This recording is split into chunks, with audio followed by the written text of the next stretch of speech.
বাবা বাজার থেকে অনেকগুলো কাঁচা কলা এনেছে আর মা এই কাঁচা কলা দিয়ে কোফতা নয়তো তরকারি বানিয়ে খাওয়াচ্ছে, তাই ভাবলাম চলো আর কোফতা তরকারি না খেয়ে একটা নতুন ধরনের রেসিপি ট্রাই করা যাক। আর যেটা শুধু ভাতের সাথে না, সেটা শুধুও খাওয়া যাবে আর খেতে কিন্তু দারুণ স্বাদ হবে। চলো তাহলে রেসিপিটা প্রথম থেকে শুরু করা যাক। প্রথমেই আমি বেছে বেছে 3টে বড় সাইজের কাঁচা কলা নিয়ে নিয়েছি আর কাঁচকলার দু সাইড থেকে অল্প অল্প করে বাদ দিয়ে কিন্তু আমি ভালো করে কাঁচা কলাগুলোকে জলে ধুয়ে নিয়েছি। আর তারপরে কিন্তু দেখো আমি এখানে এক এক করে কাঁচা কলার ছালগুলোকে সব ছুলে নিলাম। আর এদিকে কিন্তু আমি কাঁচা কলার ছালগুলোকে দেখো যত্ন করে রেখে দিয়েছি, কারণ কাঁচা কলার ছাল বাটা খেতে আমার বেশ ভালো লাগে। তো তোমাদের কার কার ভালো লাগে সেটা কিন্তু অবশ্যই জানিও, আর সেই রেসিপিটাও কিন্তু তোমাদের সাথে খুব তাড়াতাড়ি শেয়ার করব। তো চলো আজকে এই রেসিপিটা আপাতত করা যাক। আর দেখো আমি এখানে আলু ছোলার সাহায্যে কিন্তু এখানে কাঁচকলাগুলোকে সুন্দর করে চিপসের আকারে কিন্তু তৈরি করে নিয়েছি। আর একদম কিন্তু এটা পাতলা পাতলা হয়েছে, তোমরা জানি না কি বুঝতে পারছো কিনা, কিন্তু এটা সামনে থেকে যখন তোমরা করবে না এরকম কিন্তু সুন্দর সরু সরু ভাবে হবে। তোমরা চাইলে কিন্তু এটা বুটির সাহায্য করতে পারো, কিন্তু আমার মনে হয় বুটির সাহায্য করলে এতটা সরু হবে না। এরপরে একটা বাটিতে কিন্তু সামান্য পরিমাণে জল নিয়ে তার মধ্যে নুন হলুদ আর কাঁচকলাগুলোকে দিয়ে কিছুক্ষণ ধরে ভিজিয়ে রাখলাম, কারণ কাঁচকলার যে একটা কষ থাকে তো সেটা ছেড়ে যাবে। আর তারপরেই কিন্তু দেখো আমি জলটাকে ভালো করে ঝরিয়ে নিচ্ছি, কারণ জল জল থাকলে একদম খেতে ভালো লাগবে না। চলো এদিকে তো জল ঝরাতে দিয়ে দিয়েছি, আর অন্যদিকে কিন্তু কড়াইয়ে তেলটাকে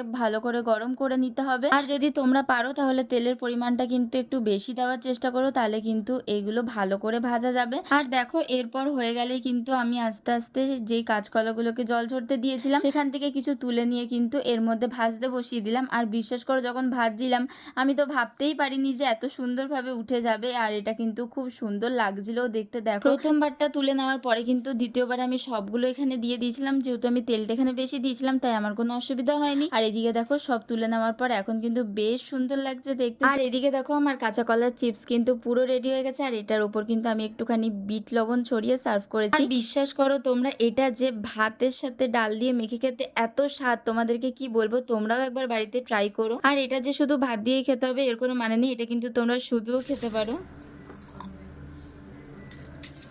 আর এটা কত ক্রিপসি হয়েছে তোমরা একবার নিজেরাই দেখে নাও। তো তোমাদের কেমন লাগলো রেসিপিটা জানিও। চলো আজকের মতো টাটা।